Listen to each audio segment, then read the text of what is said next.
So we're recording back at it again. Been a uber hot minute since we've actually recorded. Ironically enough, we were really good about recording Yes. over the summer while we were all on lockdown. Kind of got I'll be started. right back. My dog's scratching at the door, so I got to step away for like 2 seconds. Yeah, no problem. I was just saying we recorded pretty regularly. Even got back into school. I think we were still recording on a fairly regular basis, and then schools, went from around here virtual to not just full time, but elementary kids went full time. We went to our hybrid model, and seasons kind of got started. Had a little delay in seasons, and just schooling and everything else kind of took precedence. Nick started back with his schooling type stuff, and I believe Nick's actually been doing a pretty good job of staying on a regular basis. I see him on Facebook Live a good little bit. Today was like an impromptu thing. I am not sure what their schedule is. I believe they're on Christmas break too, although I found out I've got friends down in the lower part of the state. They had to work yesterday and today before they started their Christmas break. So, yeah, last Friday I posted, we made it, we did it, teachers, good job. We're on much earned break, not deserved, earned, much of an earned break. And then people are like, we still got 2 more days. I was like, say what? And it was funny because some people were like, yeah, we had X number of teachers out, on Monday or whichever. And they're like, yep, and nobody wants to sub right now. I mean, who wants to sub the 2 days on the week before Christmas? Forget Nobody. Pandemic. Good luck finding subs on those days, period. Throw on top of pandemic stuff on there. So, anyway, like I said, it's been a hot minute. Glad for us to finally get an episode in. We meant to get a Thanksgiving episode in. It just didn't work out. Maybe over break we can get Nick on and we can get the Thanksgiving episode with all 3 of us on that we wanted. And we'll just call it the Christmas break episode instead. So, but yeah, so kind of crazy. Like I said, I was just saying, we were doing a good job recording on the regular, and then kind of got back into the school grind of things and classes, and then practices, delay of practices, and all those types of things like that. So, nonetheless, It's good to get an episode in. Somebody was asking me today, one of our guys, he's like, "Don't you record?" I was like, "Yeah," and his mom was bugging on me. I was like, "No, it's fine. It's Cerebrus Wrestling." He's like, "Yeah, you wear shirts and stuff with it all the time." So I was like, "Yes, I do." Yeah, we had a guy that I've trained with. He moved up to New York, and the one that I used to do with just me on it, between that one and this one, I remember he came in. I think this is when we weren't recording as frequently, like before, like last year. I think it was because it was during the break, and I remember he was asking. He's like, when are you gonna record another episode? He's like, I listen to it on all my drives, like especially if I'm driving up and down from New York. He's like, I put that on, and he's like, I'll just listen to like multiple episodes in a row and whatnot. He's like, even the older ones. So it feels good to hear people ask like, hey, why haven't y'all done stuff recently? Like, I demand content. I mean, I think I put out 1 or 2 riding with Cerebrus, just the live on the Cerebrus account on Instagram. I mean, that doesn't take place of an actual episode. I get it, but I try to put a few of those out. Try to put stuff with our gear out that we've been printing and stuff like that. Just so still kind of active. I used to be good about that too, and now I've gotten slack on that as well. So I mean, I need to get back to it. I used to do like little breakdowns of matchups and whatnot throughout the seasons. The subcasts, we had our subcasts and stuff, and you throw it on the drive, let me know, and I'd just go ahead and upload it. So you go ahead and do it to the YouTube thing, and then send me the link, and I would go ahead and put it on. Well, right now I'm not really driving much of anywhere. Yeah, that's true. We're not really going much of places, so. I mean, especially right now with me. I mean, there's not really anywhere I can go. I mean, I guess I could just like drive around the neighborhood or something, just for the sake of an episode. But I don't know. Yeah. So, but I don't know. So it's been got a few things to go over, a few questions to ask you about, for the show. But so far, I mean, we had a pretty good day of practice yesterday, and then had another pretty good day. Had more guys there. I think you saw the snap, so I was able to post that. Enjoying the new room that we have, even though we have lesser numbers. I've talked to several people about it, and they said, you know what? Of all years, this would be the year to have a smaller numbers group, though. Yes.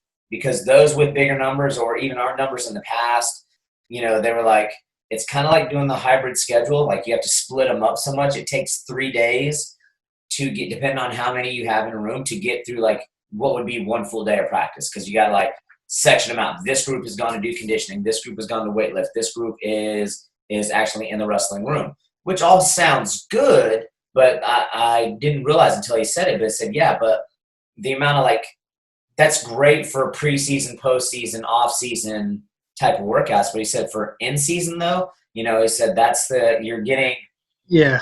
It takes 3 days to get through one full day of like on mat practice time.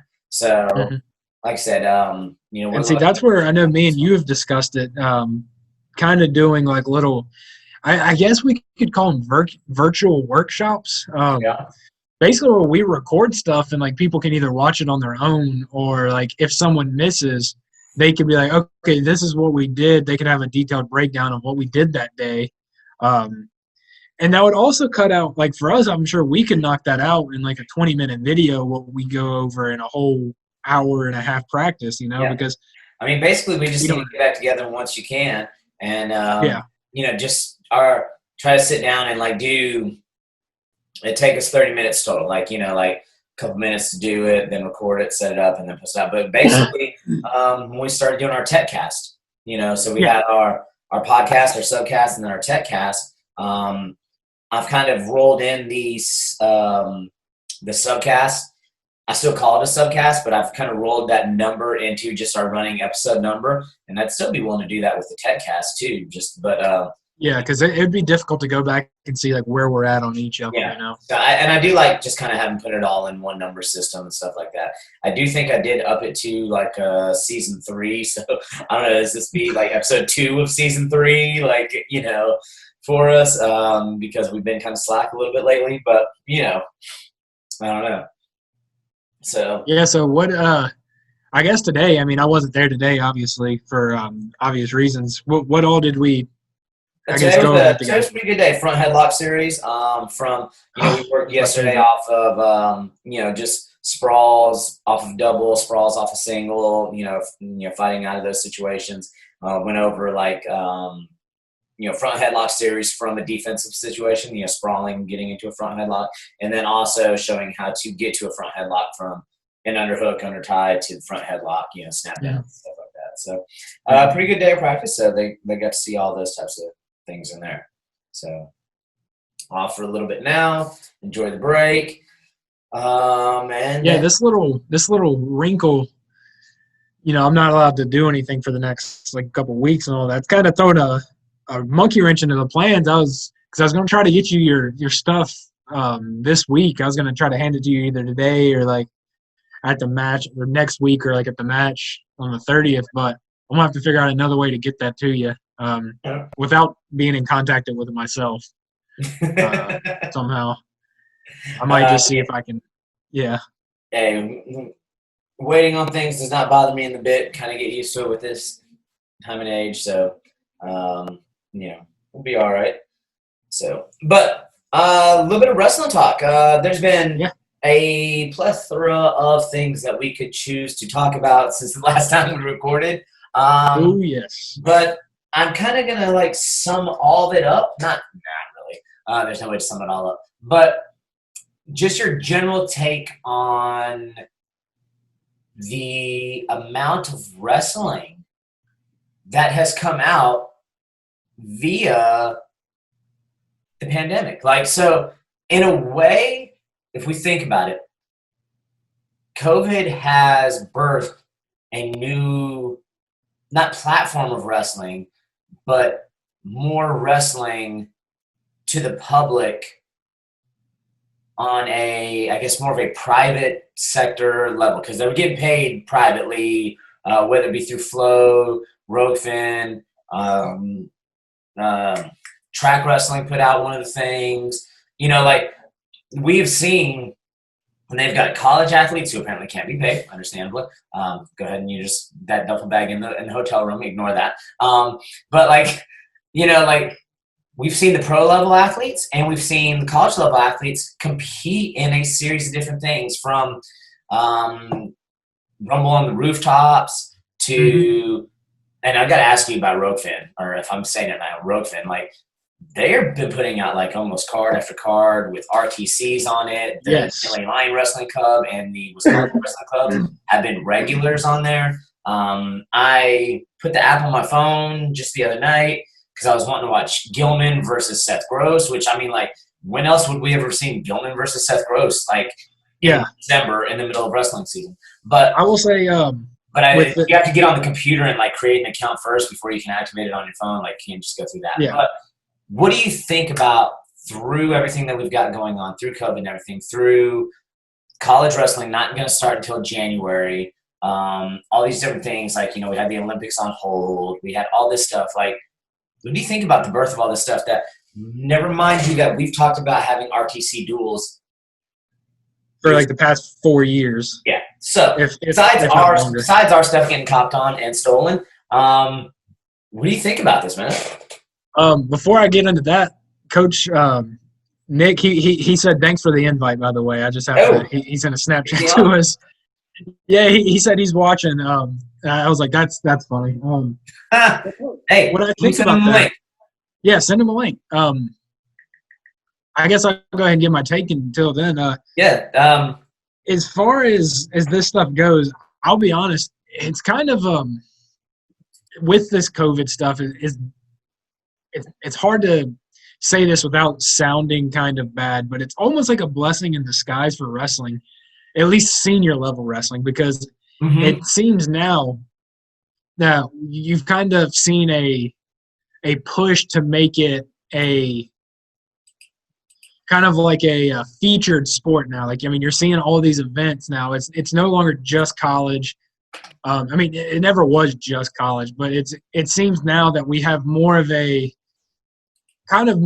senior level circuit that you can get in and get your name recognized. Whereas, like, I'd say 4 to 5 years ago, that probably wasn't the case. I mean, you still had events you could do and you could still make your name, but it's like now you're able to do 3-4 cards in a matter of 4 months if you want, and you're getting that exposure, and it's making things real interesting. And it's kind of like we talked about with the RTC teams and whatnot. It's kind of making in my opinion, it's making like a professional level, like a professional level league, I guess you could say, of U.S. senior level guys, and I'm all for it. I'm loving it. I mean, there hasn't really been a shortage of events taking place. I mean, would I love there to be more? Yes, but the more there is, the more we become numb to it. So, I mean, I'm enjoying it. I mean, as bad as 2020 has been overall, that's one of the positives that I've seen come out of it, is the fact that senior level wrestling is kind of, you're seeing it take off more. Yeah, sure. And like I said, I've enjoyed having more people have access to it. I've enjoyed seeing some of these matchups, some of these cards. I don't think one was on ESPN, but it was like a promo before a fight. Like, it was Wzdowski and somebody else. Like, they had other events. I'm just happy to see that our sport has found a way to, through all this, actually have some events. And some of these events haven't been little baby events. I mean, let's look at the one that we got coming up. We might need to backtrack a little bit, but I mean, Burroughs versus David Taylor. I mean, it's not like we've only had RTC versus RTC, some few names here and a few names there. I mean, we've got to see through the RTC Cup. I mean, like, we had Wzdowski get to wrestle Gable. That was a huge match. Paris is out there wrestling. Just thinking of some of those heavyweights. Getting to see a lot of those guys from the Wolfpack Wrestling Cup.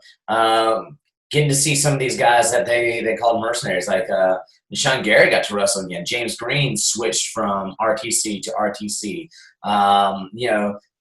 Yeah, speaking of Nishan Garrett, I mean, when's the last time you really when's the last time we've really talked about him? I mean, Yeah, I mean, I think these guys, talked about it. there's avenues for them to get matches now, and that's amazing. Like these guys who might not be on the Olympic team or on the world team per se are still getting exposure. And I like I said, I'm loving it. I mean, it's giving us variety, and that's what I'm loving.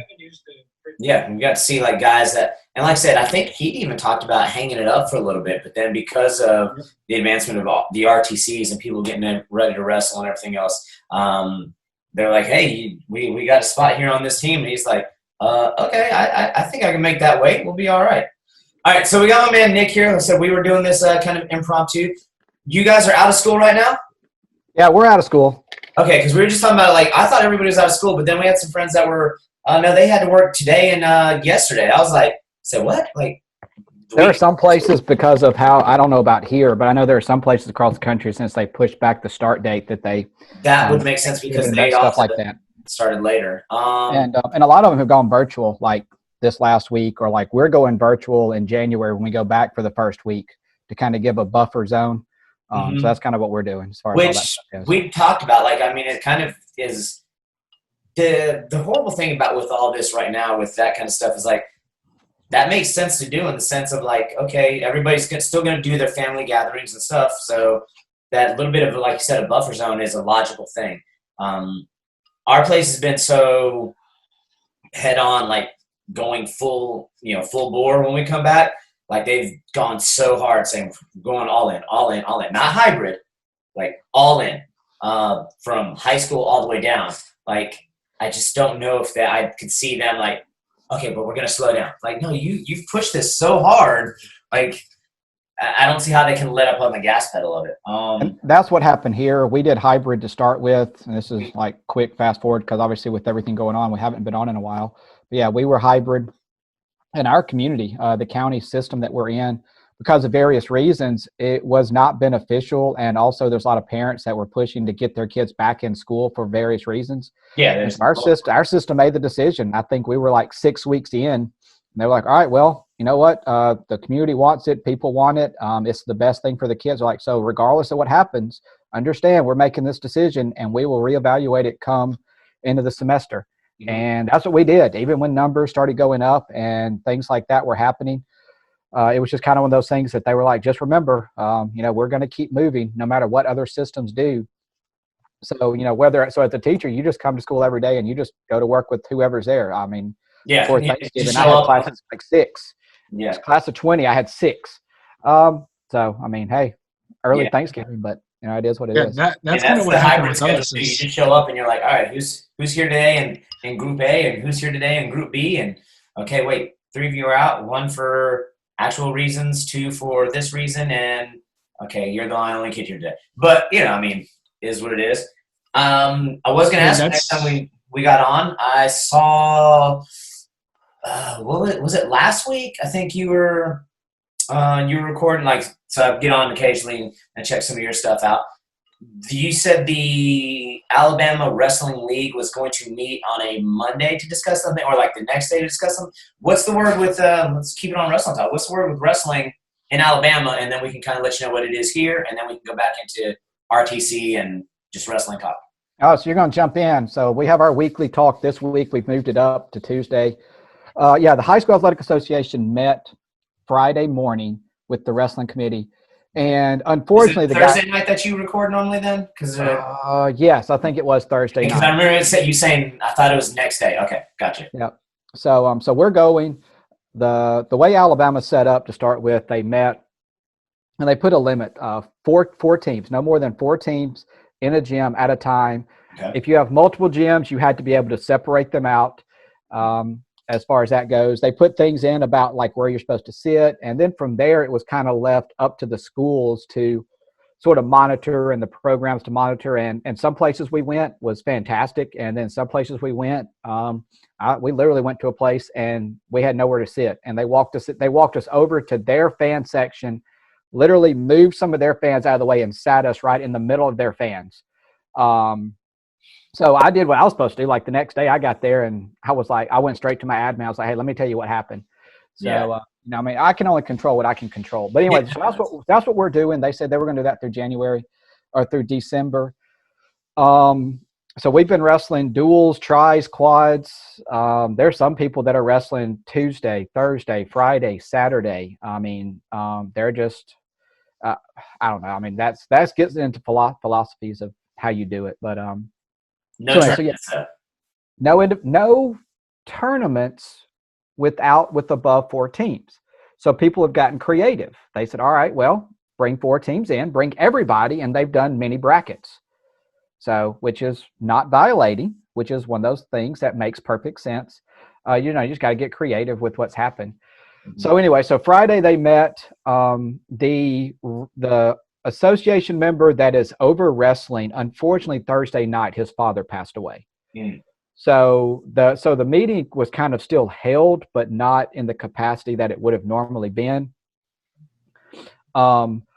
What we kind of know right now in Alabama moving forward is it looks like they're going to take everything that we have been doing up until this point and continue it into January. So no more than 4 teams is probably going to stay the rule.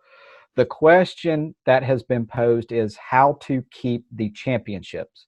Because if you're not having tournaments, and then how are we going to bring everybody together one weekend for a big sectional and then literally the next weekend do that. So the committee put together a proposal to scratch, so to speak, our sectionals. We have 3 venues already reserved. So like the weekend of our sectional event, we have 2 venues reserved. One of those is large enough. Our 5A, 6A, which we're in, has over 80 teams in it. Just over 60 are considered full. That's 10 or more. So the proposal is in Montgomery, the largest venue, we have our 5A, 6A tournament that weekend. Now, is that dual tournament or individual tournament? No, our state, due to their bylaws, does not officially recognize a duals champion. We have one, but they don't officially recognize it. That's where it gets interesting. So it's kind of like an unofficial champion type thing. Yes, it is. Okay. Even though they get the money for it, they put it on. You don't get the big state map, so to speak, as far as that goes.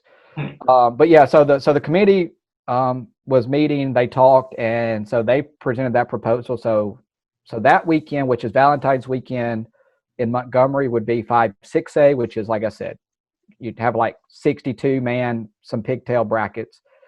At the same time in Birmingham, you would have the 1 through 4A tournament, which is about 30-something teams.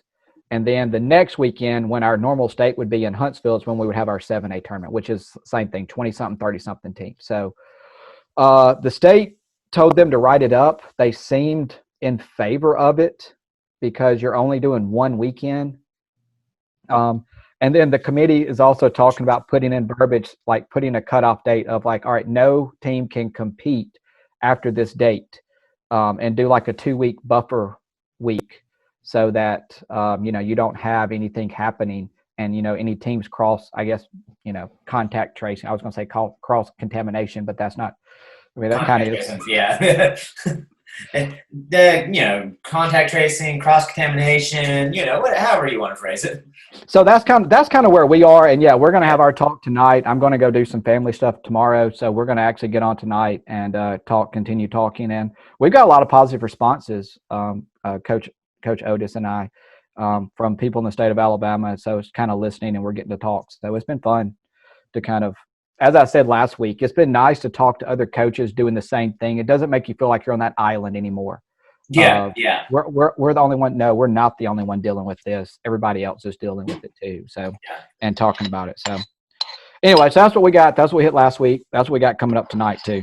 All right. So that's Alabama. So here in South Carolina, our state does recognize the dual state championship, which is kind of interesting because like they have.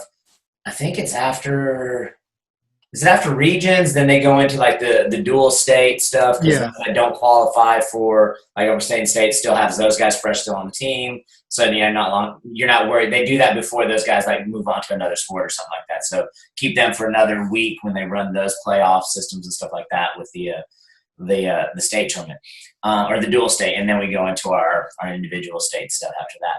The thing around here is it's getting interesting, and following the coaches' emails, on people asking questions and each district doing their own thing. Like right before the break, like some districts were halting all after school activities, period, athletic, non-athletic, whatever, just halting them all together.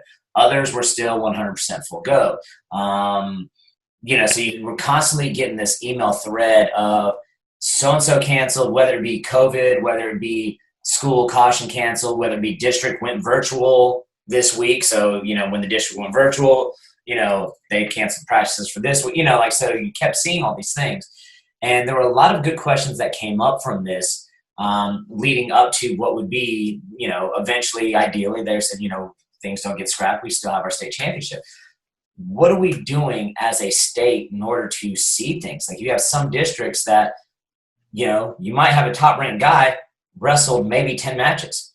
You go to another school and he's still knocking out 40 matches for the season, a 10-0 record and a 40-0 record, are two different something to know records depending on who you wrestle and whatnot. And then, some of the, like you said, some of the schools are wrestling Tuesday, Thursday, Friday, Saturday. Some of the schools around here, apparently the wording on it is also weird, whether it was a recommendation that there be 2 days in between matches, like wrestle Monday and Thursday, or you wrestle Wednesday and Saturday, or, and other schools are still like, nah, 1 day in between is good, or somebody's like, now they're wrestling, back-to-back days because it was only a recommendation according to however their district read the stuff from the State Department and things like that. I think we're something at a 4-team limit as well.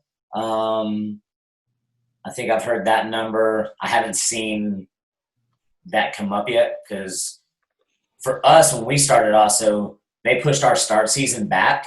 Yeah, I remember that. Yeah, so we were supposed to start, so I lost like 3 or 4 duels right off the bat, Which, I'll be honest, you mentioned the pushing the start date back and all that. For me, and I know me and you talked about this, like it seemed kind of,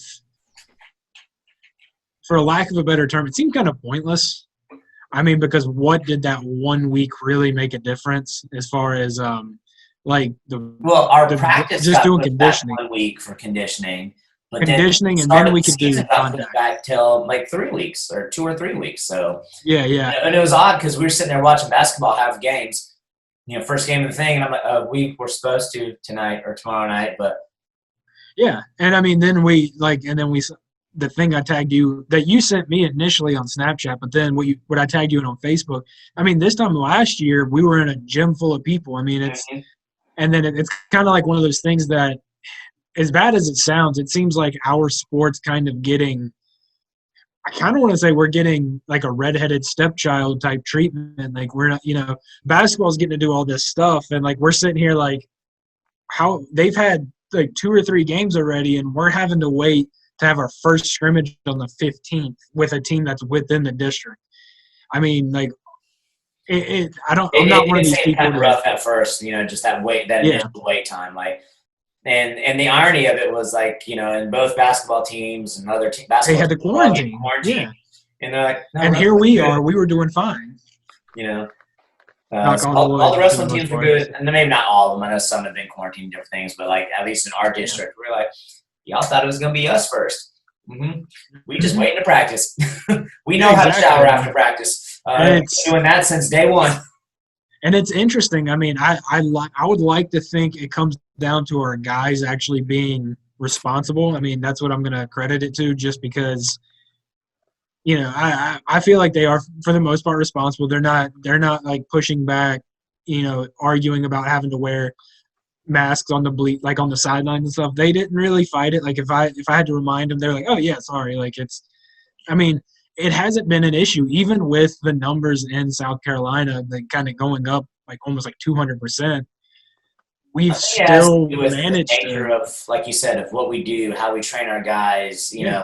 I know Nick's the same way. Like, we're building better people both on and off the mat. So, exactly. If the rule says do this, and we say, hey, guys, we're going to follow the rules so we can do this, then everybody's like, okay, if that's what we got to do this, and that's what we'll do to do it, And I mean, I don't know what they're doing outside of the wrestling room, but I would like to think a lot of our guys are, being smart about things like, maybe it's not best that I go, go out to go see these friends because, we have a match coming up and like I don't want to risk it. And I would like to think that's what our guys are thinking because so far, like I said, knock on wood, we've done fairly well. I mean, our guys seem to be, we haven't had anyone really miss for actually having it. I mean, we had one for the close contact. I mean, other than that, we've done fairly well. I'm actually proud of our guys. I mean, I can't stress that enough. So Yeah, we've and I say this like, so we had one in this house like right when high school season started, into middle school, start high school, like he was positive. So I got a firsthand account of it. So we were all quarantined for a while. And then we have had kids, it is mostly through contact tracing at schools. Yeah. And that is what it is. But we are currently right now on a shutdown because we had a student who came to an event Saturday before last, missed practice the day before. They thought it was something else. He came to the event. He did not compete, but he sat in the stands with everybody. And I mean, it is what it is. I mean, there's only so much we can control. We all know what the symptoms are. We know what they're not. If it's something that you're used to getting, you don't think anything about it. And so when we were notified end of last week, hey, we've had this positive test. I mean, if you're doing everything like we are, then, you go to your administration and you just look at it. And fortunately, we only missed one event. And my staff looked at me like, it couldn't have happened at a better time because we literally scheduled no events over Christmas, which sounds strange. And we decided just to practice. So we've lost 4 days of practice and an event. Yeah. And in the overall scheme of things, like what you guys were saying early on is like, well, what have we really lost? Not a lot. So we're just going to extend the week after Christmas. We're just going to extend our practice by a little bit, but we're going to take the intensity down and run like a 3-day mini camp and just run it that way and do our teaching. So, I mean, it's causing us to be creative as far as all that stuff goes. And yeah, we were like you guys, we were expected to be the first ones. And when we had a kid test positive, they came to me and I literally showed them how we position our kids in practice, how we document where they were. And they were like, okay, well, we'll never worry about you ever again. And so anything that happened from then on, they, we've been able to follow it. Yeah. Now, what is y'all's regulations in Alabama about between matches? Do y'all also have to go mop, you have to clean the mats between each match? Yes. Yeah, we got to clean it. Go ahead. Yeah. I was going to ask, like, how's that affected y'all's matchups? Because we had a scrimmage the week before last, or last week, I think it was, and even with a small number of guys, it ran just like it would. It ran about the same amount of time as a normal like try. Oh, okay. So you guys are cleaning after. So like after 106, you clean. After one. No, that was put to us, and the state came in because that was one of the things we asked, and the state came in and straight up said, no, we're talking about like in between each dual meet. Between teams. So between teams. You and somebody else wrestle, and then you get to mop it afterwards. Yeah, because they were like, if these two teams are their rationale was if these two teams are both going to be on there, then you're okay. It's when now you're going to bring a third team or two new teams on there. We need to clean it. Then you got to clean it, and so that's why having, especially like whenever we posted quad meets on Saturdays, which I'll get to that in a minute. Like I'm loving it. Like we talked to this last week, we're loving this. But so we would have quad meets set up. So as soon as one meet finishes, like we have people go out there and just spray it down. And while the other one's going on. So then, while you're matching up people and doing everything else, the mats are drying. And by the time all that's done, the mats are dry and it's rolling. And so these quads, which we've started at like 10:30, the other teams are leaving the gym at 3:00. We're leaving the gym at 4:00 on a Saturday. And I mean, as coaches, I'm like, we're talking to people like, guys, you know what, I'm going to want to keep a few of these next year. A nice Friday, an easy Saturday, and not kill myself as much and get quality matches up on a weekend. But that's what the state has asked us to do. We're fortunate in that in our gym, we have a lower section, upper section. So all wrestlers are lower. We have them divided off. Fans are all upstairs. And then, that kind of makes our life easier as far as that stuff goes. Yeah. Yeah, right now we're in between each match. It was like we warm up, get sprayed, the other team warms up, gets sprayed, and then, for us, middle school, 80-pounders out. Yeah. Spray it, wipe it, spray it, wipe it. Now, some of the teams, they've got some of those electromagnetic slaughter things that the reality of those, apparently, it's drying pretty quickly, or the electromagnet, it doesn't, spray it, wait a minute, and then just go back over with the dry towel stuff to make sure you're good. So apparently it really hasn't added that much time. We were doing just a spray mist bottle. Yeah. Making sure, okay, we kind of tell you, these guys kind of wrestled over here, spray that area a little bit harder. And then, but that was it. But it didn't really seem to take too long to dry in between either. Whenever we thought it was going to be between every match, like you guys, several of us got together and we were going to go semi-old school. We were going to do the fine mist. Because, let's face it. The reality is it's more of a perception.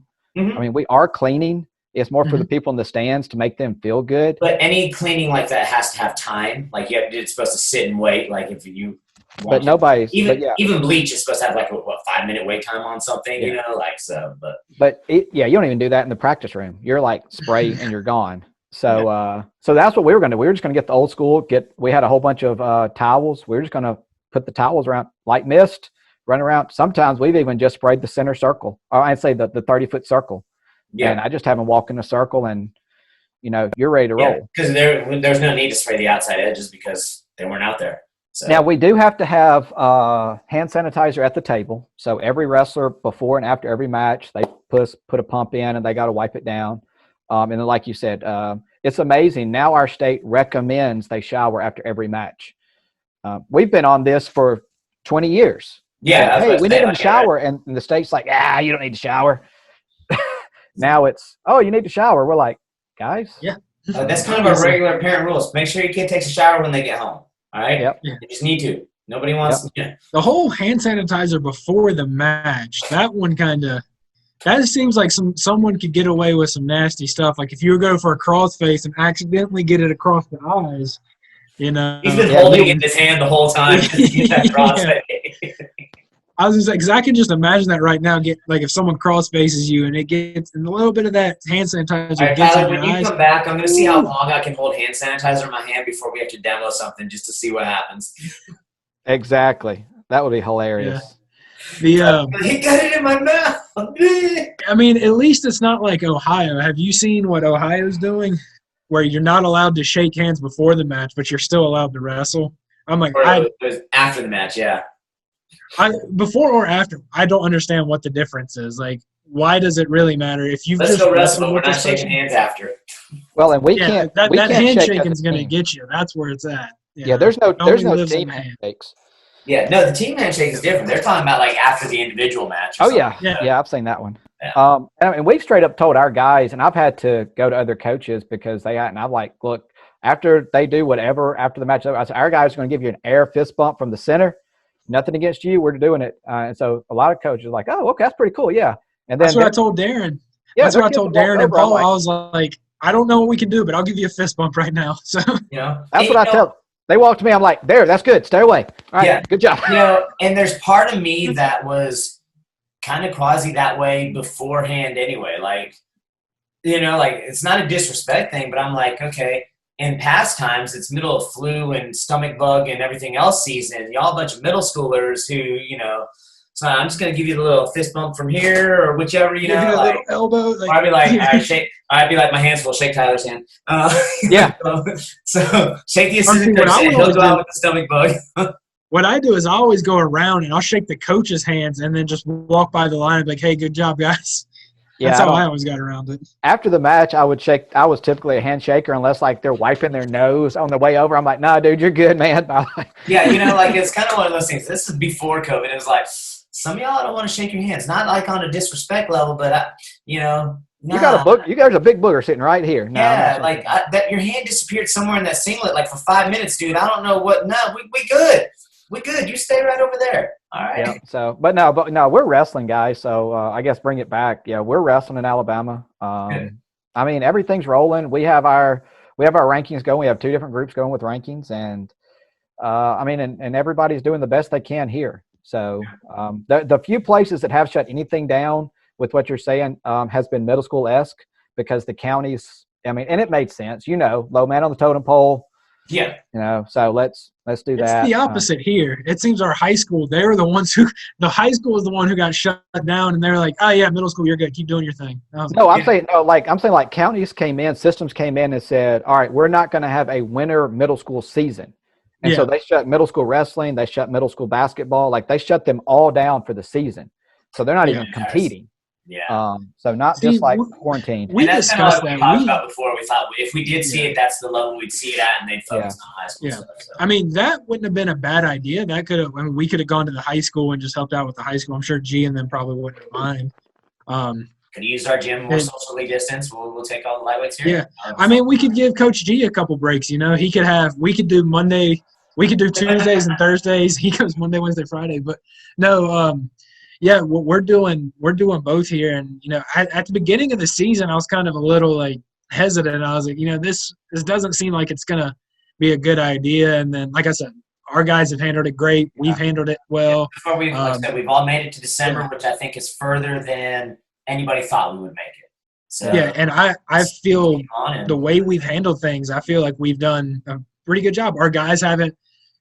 I'm sure it's stressful on them. I mean, I'm not going to lie. Like us having to tell them, hey, guys, make sure you stand back a little bit, do this. I'm sure it gets on their nerves. But, I mean, all in all, we've done what we can. And I think that out of all the teams in our school, I would say I think we've probably done the best job. And, I mean, that's just my take, though. So, yeah.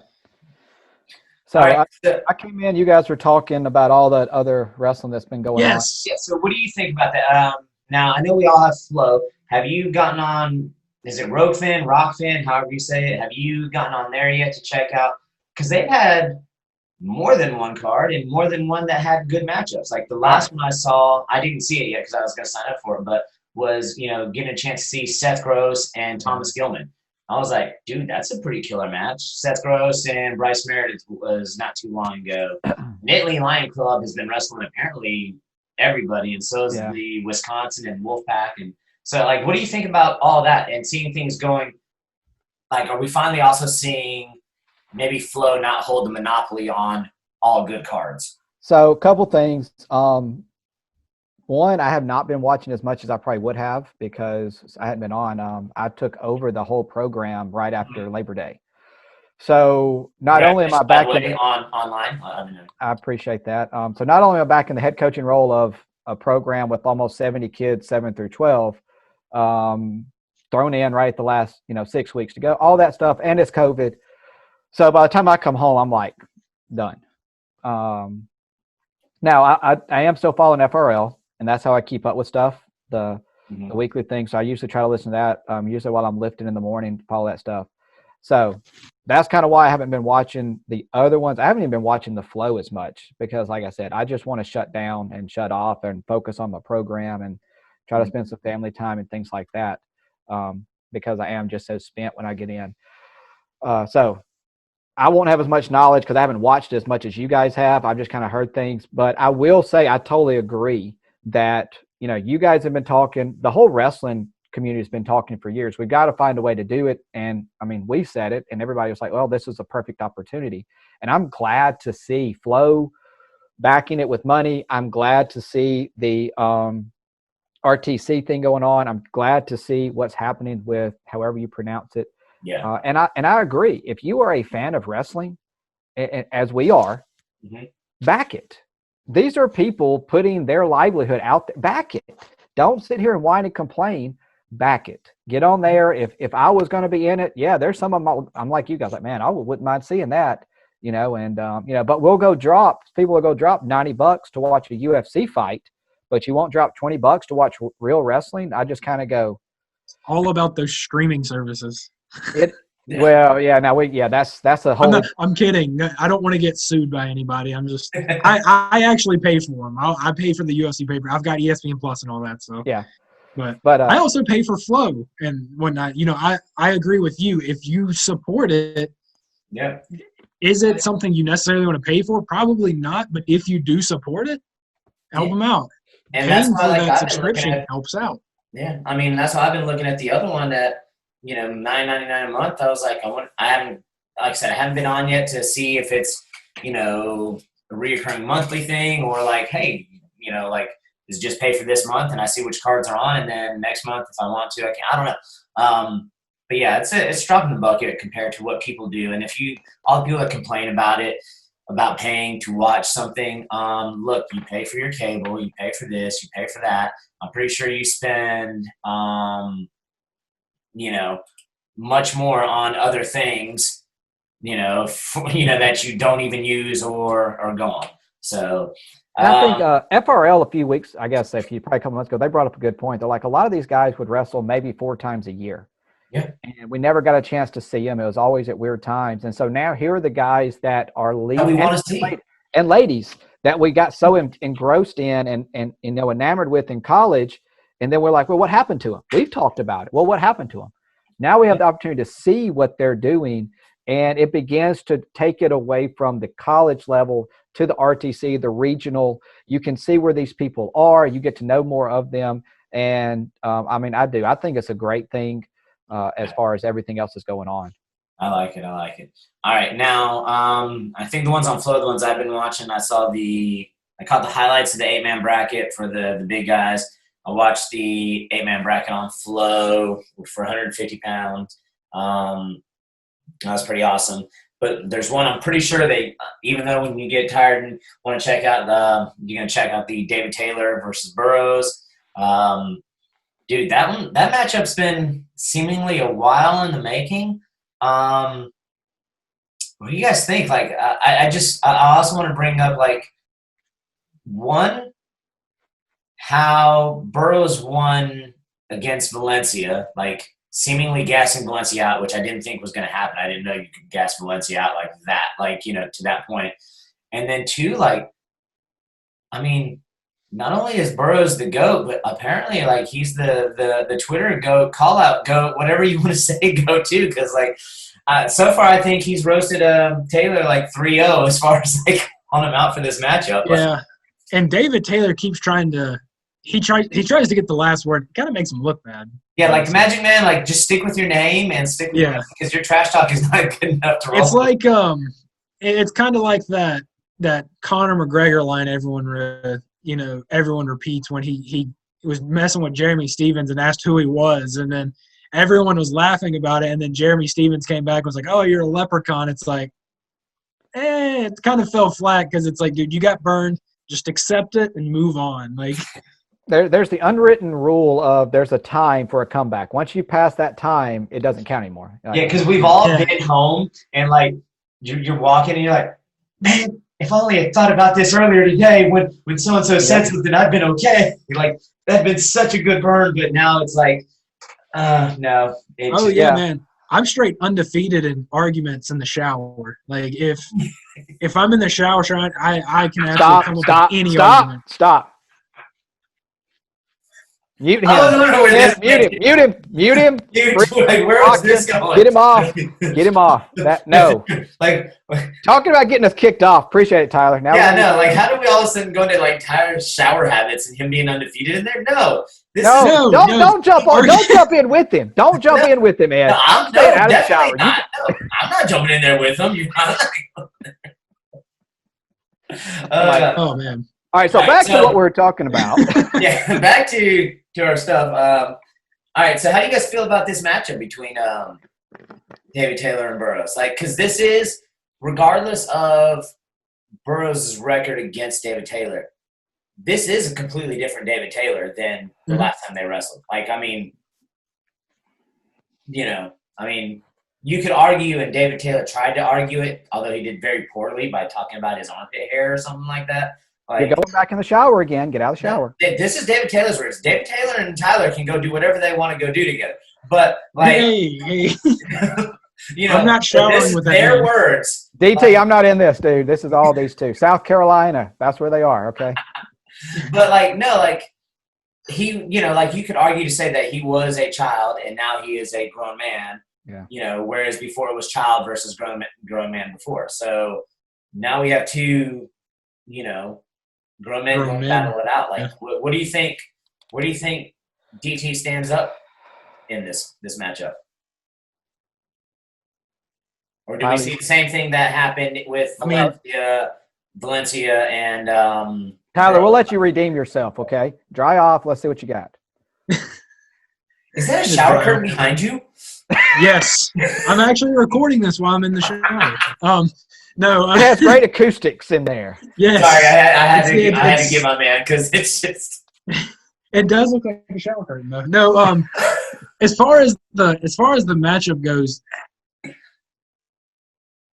I mean, I do agree with DT. Completely different, David Taylor, than we've seen before.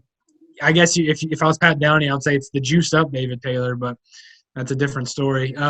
But no, I mean, but yeah, this is not the same David Taylor that we saw when they first met up. On that same token, I know me and Purdy, we've talked about this. You can never really bet against Jordan Burroughs. I mean, it's like betting against Michael Jordan. Even when he's getting on up there in age and he's been around a while, and you know his game plan. I mean, it's a whole different story to know it than to stop it. And I mean, I'm kind of like 50-50. I'm torn. I mean, I think that David Taylor, very well could, this version of David Taylor could beat JB, but on the same token, it's like, how can you bet against JB? I mean, I'll say first, I know they're both competitors, so I'm going to start with that. Yeah. I would like to. I'm glad we're seeing it. I would like to see this not so close to something major on the line for both of them. We're so close to Olympic trials. They're both competitors. I know they're going to go out there, and you just wonder, kind of like the Dake Shimizu. Are they going to put on a show? Are they going to go at each other, but also at the same time understand the total ramifications? I mean, DT did that, beat the streets, and we all know what happened. Mm-hmm. I don't think it'll be in the back of either one of his mind. I mean, JB is going to be giving up, 15 pounds? So, I mean, he's given up a ton of weight because he's already on his descent. So that's probably my only kind of caveat my hesitation about this is I know they're competitors, but I just also know that they are 4 months out from Olympic trials. If that, it may not even be that far out. So you wonder, how far are they really going to open up? How much is JB really going to open up? How much is DT really going to open up with these situations that if it was if this was 2 years ago, would it have been as much? If it was a true exhibition, beat the streets, there's not something staring you down that you're really training for that you could really see. So I see the size I saw with Valencia the first period. I see something like that similar happen. I would not be surprised if it's a 6-2, 8-3 DT match where Burroughs gets something at the end. But I see DT just be in a position he can turn the angles, the stuff like that. And there's going to be there was already a size difference with Saeed, and there's an even bigger size difference with DT now. So, like I said, this is one where I'm a Burroughs guy, but I would like to see him pull this one out. I just don't know. DT's got that tank, so we'll see. That's my take on it. Yeah. I was going to say the same thing. I was like, I could see just the size and strength of DT now being very similar to Valencia's size and strength that he had on Burroughs, and he was able to rack up some points. And I was going to say, like, DT's tank is, as you said, one that's a little bit more well-known. I didn't think Valencia was going to tank, but I thought that DT is that much less likely to gas out toward the end just because of his style and his pace of wrestling. So I don't see maybe Burroughs being able to wear him out as much as he did Valencia. I do think there's a level of Burroughs that seems to find a way to wear people out. So I don't think that'll be unexpected to see DT slow down in that second period, but will that be enough of a slowdown to compensate for like maybe how much he gets up in the beginning?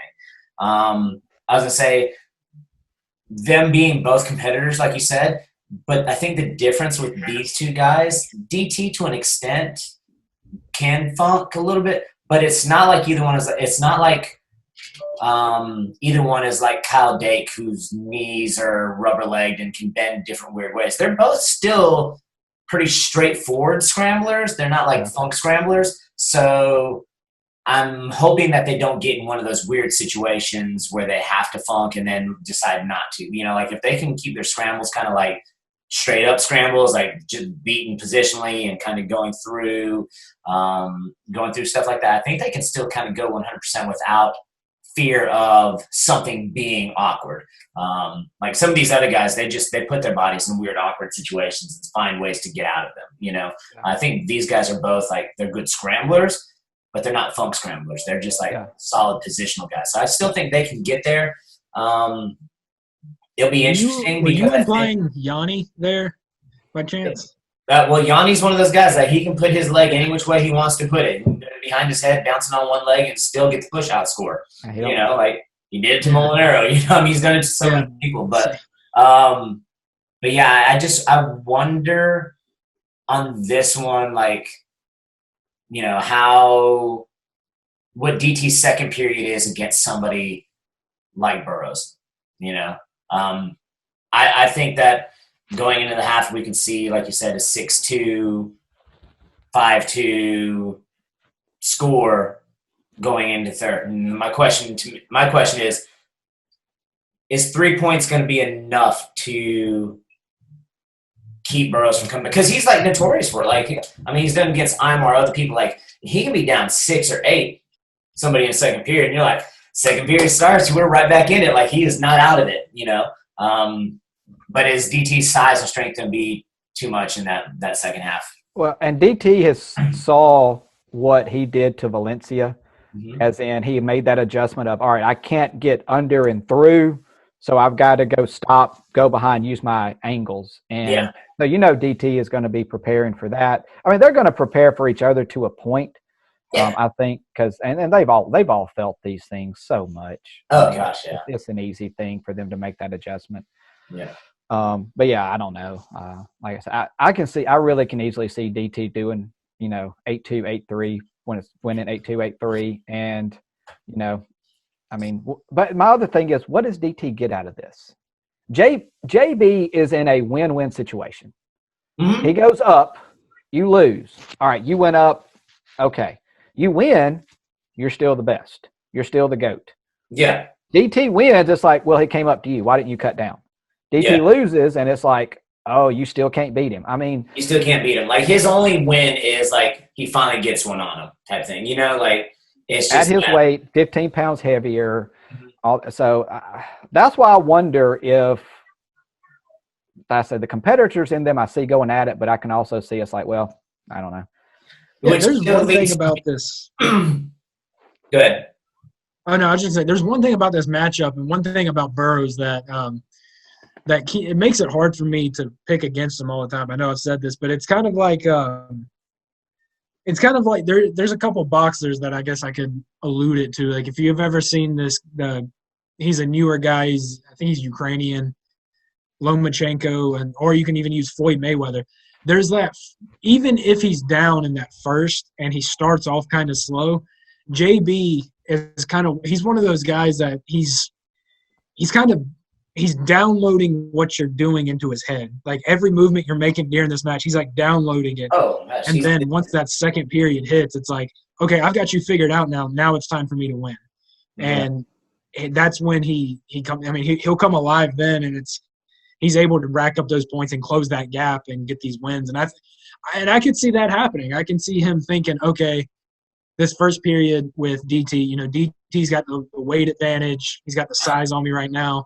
He might not be as successful in that first period against David, but then, come around later in the match after he's kind of worn him down and figured him out. He's like, okay, here's what I need to do now instead of going to plan A, I need to go to plan C or something like that. And that's why it's hard for me to bet against JB. Is he's a master at changing his game on the fly. It's going to be interesting that first minute. I'm sitting here thinking about the Miles Martin match where DT just came out and just freaking rolled him. To the point of Martin was just like, it was like old school reach, double leg. Yeah, we were all like, dude, do something different. Anything. Just change your stance. Like, don't let him get to that leg again. Up, gets to that leg again. So that's what that first minute, I could see if DT starts rolling it, he could probably try to up it and try to do. I mean, go at it that first. I mean, the question is, does he do it? You know, how much does he spend in that first 3 minutes? But like we said, we know what his gas take is. Yeah, he's got it. We know he can. So, and he probably knows, like we do, you can't have a big enough lead in the first period. Mm-hmm. So does he come out in that first 3 minutes and try to build up that 6, 7, 8 point lead where now you're not really in jeopardy?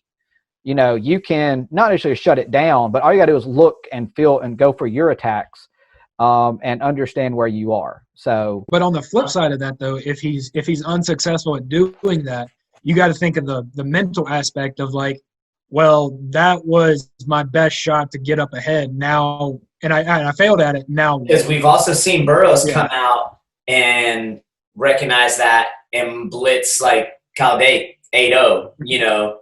Boom. That's why I say that first. That's why I say that first minute I think will be key. If DT first comes exchange, out, I'm so he's excited. going, boom! It's like, oh, he's going for it. Yeah. You know, to see that first exchange, like, man, that's gonna be something else. And then the trash talk afterwards of I'm just waiting to see like is there truly bad blood starting to get between Dake and Burroughs, or is it also like Dake's trash talk isn't as good as Burroughs and like. Because every time something's I would say on DT's part, yes. I think there's a little legitimate hostility between DT or on DT's side. I think JB's just being I think he's being like Ben Askren or Chael Sonnen. I think he's kind of picking at him. I kind of see that too. Like everybody says stuff and he's like, oh man, quit being disrespectful now. Like he's kind of got that like the old man in the room like, yeah, you keep trying, but it just ain't happening. But I'm wanting to see because Kyle Dake's going to say something after this match. Absolutely, and I am waiting for it too. I am absolutely waiting for it. And I think JB sat back and watched all of these guys starting to get matches, and he realized, okay, I have to get matches, but he can't just go grab anybody because they're going to go, well, you know, you could beat him. Yeah. I mean, JB is having to get elite level guys that are going to compete for world medals because that's what he is. I mean, he still hasn't contacted me, but you know, we'll let that. You were in the shower. So. Yeah.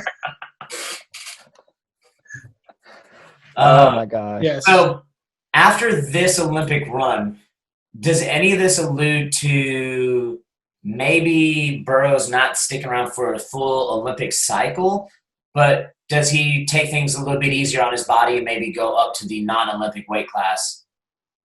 Not all the way up to DT's weight, because in there like the non-Olympic weight between him and DT. So could we see Burroughs like maybe take a rest on his body, maybe not do as hard of a cut, and then dominate the field and get another world medal, like at a non-Olympic? Well, what I could see, or does he just continue to run 74 kg until dethroned or until he retires? So I can see it going one of two ways. I can see him staying at 74 and just, you know, I'm here until someone takes me out. I can see that. I mean, that would be great. On the other hand, this is another scenario, and this has more moving parts and is more kind of sensationalized than the other one is. I could see him with the avenue of like these little 8-man brackets we've been seeing and all these new developing, I guess, cards going out there. I could see Jordan Burroughs kind of being that guy who's going to push for like I was mentioning, or like a professional style league where you can get paid at these, you know, you can get paid doing these events. Just don't not having XPT and just be the headline card and makes money. Yeah, he could do that, or he could be like if they end up doing like the RTCs versus RTCs a lot more and whatnot, doing stuff like that. I could see him being kind of like an advocate for a wrestling league essentially, and if they use the world level weights instead of like strictly Olympic level weights, you could see him probably bump up, you know, be a little more comfortable, take on different matchups, but basically just be an advocate for this, like I said, like a professional league style wrestling. And I mean that, again, that has more moving parts to it, but if anyone can do it, I would see Jordan Burroughs doing it. I mean, I could see Burroughs doing this, and this is just because of like how he likes to talk trash to. He goes through, let's just, you know, say he takes a 74 spot, goes wins another gold at 74. You know, if he beats Kyle Dake, I could see him like, okay, I've tested my waters. I'm going to go up next year, not cut as much weight. Now I'm going to take Kyle Dake's weight away from him there too and say he just ran it all. Like he can say, who can stop me? He's beaten everybody at each weight class.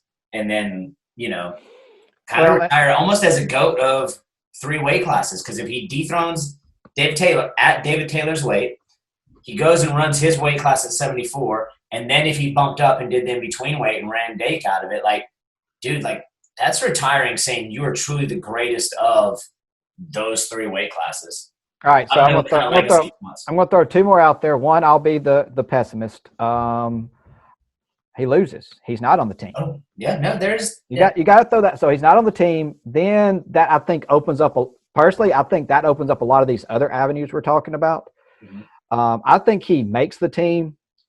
Medals or not, I think he makes the team. When he makes the team, I would not be shocked because remember, he's going into coaching. He is an athlete at the RTC he's going to, but it's not like a full-fledged like it is right now at Nebraska. Mhm. So I wouldn't be surprised to see him do a year or two where he is rebuilding, reevaluating, like, is it worth making another run? And then make a run at that world medal so he gets to sit out the 74 Olympic trial. sit out again. That's the big Once one. again. And so now we're in that Olympic cycle. So it's like, you know what? I'm just going to run, get that medal. I'll sit over here and chill for the next one. And then it's like that's kind of where I see it if he makes the team going that way. I think if he doesn't make the team, there's going to be a year evaluation, and it is going to be, well, what do I do from here? So do I write off? And I think it'll be how much trash talk is done after it's over with. If there's a, all right, I beat you, but you are the GOAT, or if it's this is my mat now, then I'll be like, okay, all right. So Can I give one scenario right. that there's one scenario I want to go ahead and squash before people start hopping on this bandwagon.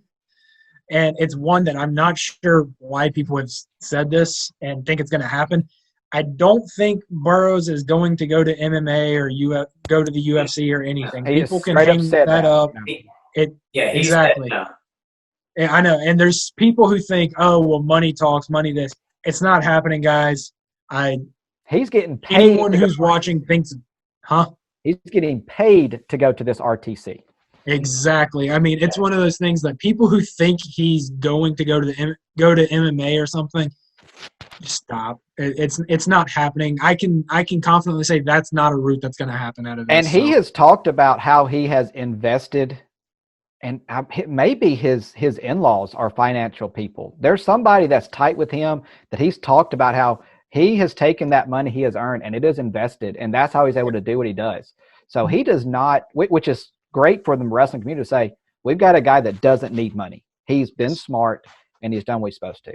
And and that's perfect. And say that, and he knows how to get paid for what he's doing. He knows how to get paid. He knows how to bring money to himself through wrestling. He doesn't need an MMA contract to go do that.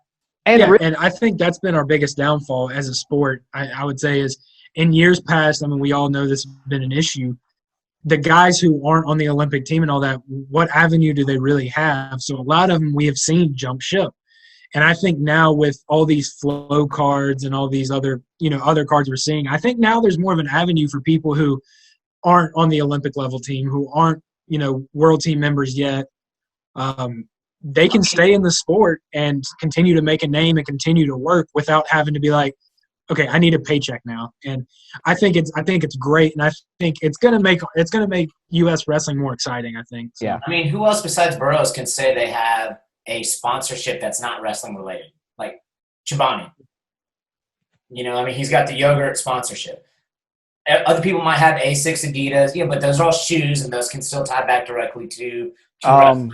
Well, you've got Snyder. David Taylor, actually. Yes, David and Snyder's got a Rogue sponsorship. Okay, so Rogue, but that's also still in that. I mean, I guess you can say Chobani Yogurt's a health thing, but because Chobani is with the Olympics, so it's all part of it. So I mean, you can link it all, but I guess it's not wrestling. But yeah, I guess you could say. But David there's still very few that have been able to find either that have been able to find it or that have been chosen to say, hey, we can use you for that. Yeah. I mean, David Taylor, I know he's got, I think it's Metabolic Meals or something. It's a food prep company. They sponsor him. With Kyle Dake, I'm pretty sure, I know he does this stuff, but I don't know if the person over it sponsored him or not, but the functional patterns, Don't say their name because Ben Askren says that then it starts to like get all up in your social media. So don't say the name of it. It's already in my social media, and I'm tired of seeing it. I mean, it's cool stuff, but I'm tired of seeing shirtless guys with. Don't say it. Yeah. Yeah. All right. We're gonna stay away from that one. Yeah. Oh no, that's what they are. All their ads are that. It's like someone with Are they no all in the shirt shower on, too? and they're like So, doing like, what are they doing? That's fine. they're like doing baseball stuff, and I'm like, I looked at this once like 2 years ago. Why is it still on my feed? So Well, JB, I mean, before JB, you think back, I know Ed and I can. I mean, the only people you ever saw was John Smith, Dan Gable, who most of us didn't even get to see wrestle. And then Kale comes along and you get the Kale shoes, but Kale is not a persona. He just kind of shows up, signs his autograph, takes a picture, and leaves. And then JB explodes on the scene, and now we finally have this persona that has kind of shown people, and we kind of started to will him back in. It's like, oh, you can't do this.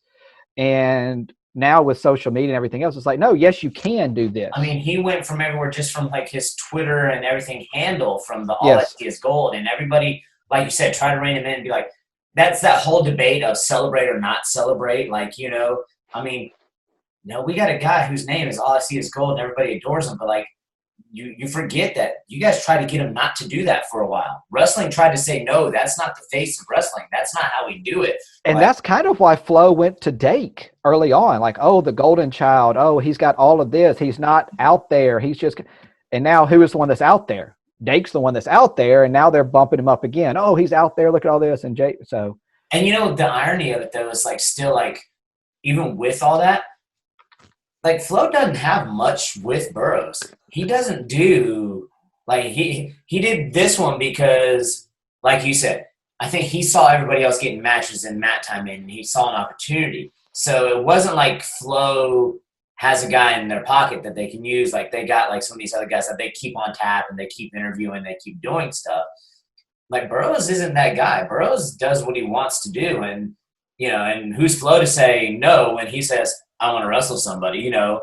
So he calls those shots, you know? So it goes back to the way he's financially prepared himself. It's an interesting relationship there. It's almost the one kind of like how Michael Jordan, was it ESPN or Sports Center, which the magazine, when they had a bad article and he hadn't been with them since, or like when they talked about his baseball stuff and that was Sports Illustrated, probably. Yeah, Sports Illustrated. There we go. So he hadn't been with Sports Illustrated since then because he doesn't have to, but he can still be on anything sports related.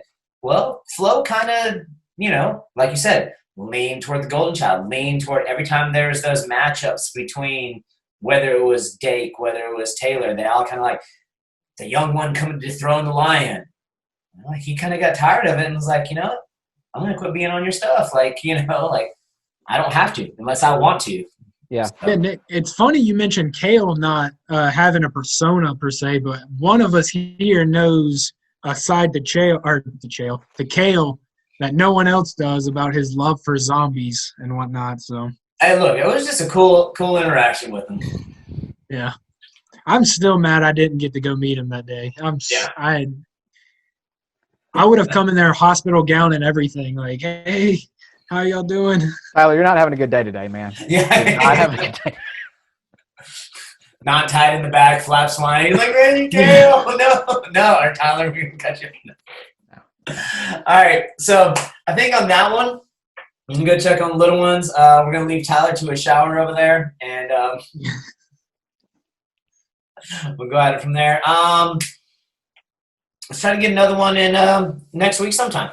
So I'll be here. I mean, I've got nothing I'm going to be doing. So I'm good. You just make sure you shoot me up before I have to find you on Facebook Live this time. Okay. So all right. We'll plan it beforehand, other than just like, hey, you want to record? Okay. Yeah, we do have the group Snapchat. You know, I am part of that, but it's okay. Yeah. No, I feel the love. It's all right. Yeah, I mean, if this was thrown together, I would say in like a matter of 10 minutes. Like I was waiting in line for my test today, and I'm just sitting there waiting for the results to get back. And he's like, "Hey, you want to record today?" I'm like, "Sure." I mean, it could have gone to it could have gone to the group one, but it just went to you. It's okay though. I know he spends more time with you. Probably some shower. He probably rubs your back and everything. So all right. Not for what, 14 days, I guess. Yeah, not for at least 14 days until January 2nd or 3rd or something. Oh, you heathen. Ed, you better go get tested. All right. Not yet. His rapid one came back negative, so I'm still in the good. The first one did, which was great. I'm hoping for this other one that I have to take. It's also negative, but I was unfortunate to find out yesterday after practice that I had been in contact with like 3 or 4 people who had been confirmed positive in a matter of like X amount of days, and I was like, of course that happens. So Hey, that's the society we live in today. There you go. yeah, I mean it is what it is. I'm a little concerned with it, obviously, because it being the holidays. I don't want to spread it to anybody. But what sucks the most is not being at practice right now and missing our first match at Broome. That's one thing that's really kind of bumming me out about it. That I'm going to have to miss. Well, I can say I've already missed stuff, so. Yeah. Yeah, I mean, Next you're one, not the only coach who's missed stuff. Actually, you do get back. Oh, If you're back on the 3rd, the 5th is our next one, so at least you're back for that. There you go. I'm back with a bang. There you go. All right, guys. All right, guys. I'll holler at you. See ya. All right. Bye-bye.